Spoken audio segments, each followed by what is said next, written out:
गौलन। कैसे गुरुजी?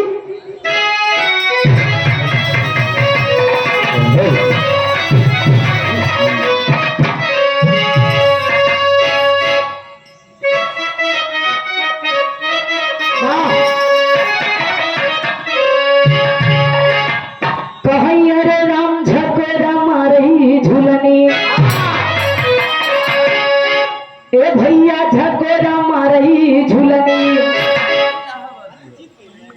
एक इलाहाबाद छोड़ रहा है, इलाहाबाद के चीजें है लेकिन खाटी चीज है। बड़ा प्रेम से पुरानिया दादा लोग सुने लगे। गाना ही कैसे?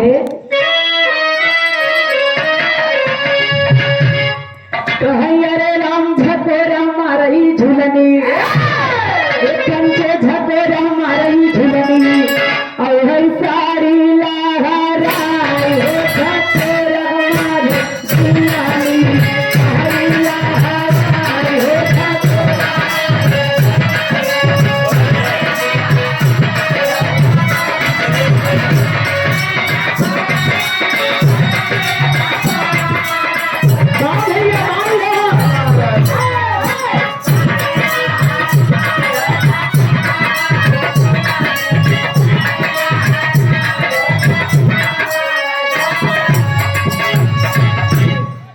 इलाहाबाद का हर चीज भैया, लेकिन ये गीत के लोग बहुत बदल बदल के गौलन।